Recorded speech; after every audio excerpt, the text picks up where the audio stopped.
Hello दोस्तों, स्वागत है आपका अपने यूट्यूब चैनल में। आज की इस वीडियो में हम बात करेंगे बेसिक मेडिकल नॉलेज के बारे में। जब भी हम कभी मेडिकल ट्रीटमेंट के लिए जाते हैं तो जो डॉक्टर होते हैं क्या बेसिक इन्फॉर्मेशन लेते हैं पेशेंट से, जैसे ऑक्सीजन लेवल क्या है बॉडी में, हार्ट रेट या पल्स रेट क्या है, ब्लड प्रेशर क्या है, ब्लड का वॉल्यूम कितना है, रेस्पिरेशन रेट कितना है। ये सब नॉर्मल बेसिक नॉलेज है, ये हर किसी पर्सन को पता होनी चाहिए। तो आज की वीडियो का हमारा टॉपिक यही है। सबसे पहले हम बात करते हैं ब्लड प्रेशर के बारे में। देखिए, जब हमारा हार्ट ब्लड को पंप करता है आर्टरीज़ के थ्रू, तो जो आर्टरीज़ की बाल होती है वहाँ पर जो प्रेशर लग रहा है, ये देखिए इसमें, इसको ब्लड प्रेशर कहा जाता है। और ये ब्लड प्रेशर जो होता है सिस्टोलिक अपॉन डायस्टोलिक में इसका मेजरमेंट होता है। सिस्टोलिक का मतलब होता है जब हमारा हार्ट कॉन्ट्रैक्ट करता है उसको सिस्टोलिक कहा जाता है, और जब हमारा हार्ट रिलैक्स करता है तो उसको डायस्टोलिक कहा जाता है। ब्लड प्रेशर की जो नॉर्मल रेंज होती है वो 120/80 होती है, ये नॉर्मल रेंज होती है। और जब ब्लड प्रेशर इससे ज़्यादा हो जाता है अप्रॉक्स 140/90, तब इस कंडीशन को प्री हाइपर टेंशन कंडीशन कहा जाता है। और जब ब्लड प्रेशर 150/95 या इससे ज़्यादा हो जाता है तो इस कंडीशन को हाइपर टेंशन कंडीशन कहा। देखिए, इस ब्लड वेसल्स में, ये जो ब्लड वेसल्स है यहाँ पर देखिए, यहाँ पर जो ब्लड का फ्लो हो रहा है ये नॉर्मल, जब ब्लड प्रेशर नॉर्मल है उस कंडीशन में। और जब ये जैसे जैसे ब्लड प्रेशर बढ़ता जा रहा है इस साइड में, तो देखिए जो ल्यूमन है ब्लड वेसल्स की वो थिक हो गई है। तो यहाँ पर जो ब्लड प्रेशर हाई होने की वजह से प्रेशर जो है ब्लड पर ज़्यादा लग रहा है, तो ये बहुत तेज़ी के साथ नैरोइंग ऑफ आर्टरी हो रहा है जैसे जैसे ब्लड प्रेशर बढ़ता जा रहा है। अब आता है हार्ट रेट और पल्स रेट के बारे में। हार्ट रेट और पल्स रेट के बारे में यदि हम बात करें तो ये 72 टाइम्स पर मिनट होता है, ये स्टैंडर्ड होता है। और 60 to 80 टाइम्स पर मिनट ये नॉर्मल रेंज होती है। तो इन दो कंडीशंस में जब हार्ट रेट और पल्स रेट ये 72 टाइम्स पर मिनट हो या 60/80, ये ठीक होता है, ये रेंज होती है। लेकिन यदि हार्ट बीट की रेंज 85 से ज़्यादा हो जाए पर मिनट तो ये हाई कंडीशन कहा जाता है हार्ट रेट और पल्स रेट का।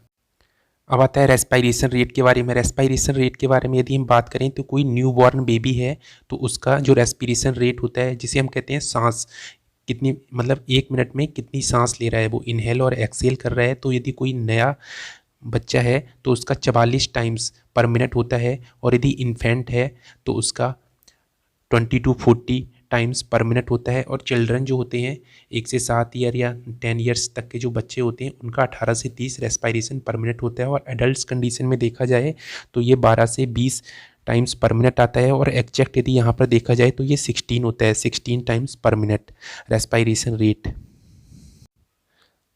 अब आता है ब्लड वॉल्यूम के बारे में। ब्लड वॉल्यूम के बारे में देखें तो जो मेल होता है उनमें ब्लड की वॉल्यूम जो होता है बॉडी के वेट पर भी डिपेंड करती है। देखिए यहाँ पर जो मेल है, मेल बॉडी है, उसमें 75 ml पर केजी के हिसाब से वेट होता है। और जो फीमेल होती है उनमें 65 ml पर केजी के हिसाब से, मतलब 1 kg वेट में 75 ml ब्लड होगा मेल में, और फीमेल में 65 ml ब्लड होगा। और हीमोग्लोबिन की यदि हम बात करें तो मेल में हीमोग्लोबिन 13.5 से 17.5 ग्राम पर 100 ml ऑफ ब्लड होता है। और फीमेल में 11.5 से 15.5 ग्राम पर 100 ml ऑफ ब्लड देखा जाता है हीमोग्लोबिन।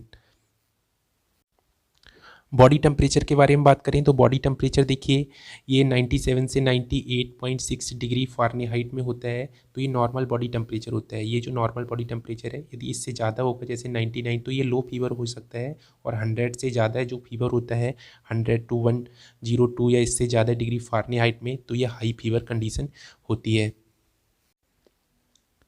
अब हम बात करते हैं ऑक्सीजन लेवल के बारे में। ऑक्सीजन लेवल देखिए, ये 100 से 98 to 100% जो होता है ये नॉर्मल होता है ऑक्सीजन लेवल बॉडी में।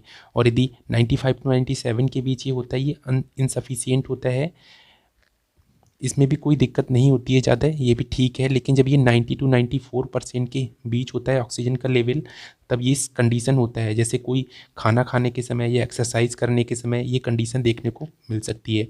लेकिन यदि जब ऑक्सीजन का लेवल 90% से नीचे आ जाता है तो आपको दिक्कत होना स्टार्ट हो जाती है। और जब 80% से नीचे आ जाता है तो ये हाइपॉक्सिया कंडीशन होती है कि हाइपॉक्सिया में हाइपॉक्सिया कंडीशन में ऑक्सीजन का लेवल जो है काफ़ी ज़्यादा गिर चुका है, तो डॉक्टर इस कंडीशन में पेशेंट को एडमिट कर लेते हैं। और 70% से जब कम हो जाता है तो ये डेंजर हो जाता है लाइफ के लिए, बहुत ही ज़्यादा क्रिटिकल कंडीशन होती है ये। अब देखिए ब्लड ग्लूकोज लेवल क्या होना चाहिए बॉडी में। तो देखिए खाना खाने से पहले फास्टिंग कंडीशन में यदि 80 से 100 मिलीग्राम के बीच है ये वैल्यू, और खाना खाने के बाद अंडर 140 आ रहा है तो ये नॉर्मल रेंज होती है ब्लड में ग्लूकोज की। और प्री डायबिटिक कंडीशन में क्या होता है, यदि खाना खाने से पहले आपका 100 टू 125 के बीच आ रहा है रेंज, तो ये प्री डायबिटिक कंडीशन है। और खाना खाने के बाद 140 टू 200 के बीच आ रहा है तो। और यदि ये डायबिटिक कंडीशन है, डायबिटिक कंडीशन में 126 और इससे ज़्यादा आ रहा है खाना खाने से पहले तो ये होता है, और खाना खाने के बाद 200 और या उससे ज़्यादा आ रहा है तो ये डायबिटिक कंडीशन कंसीडर कर देते हैं डॉक्टर।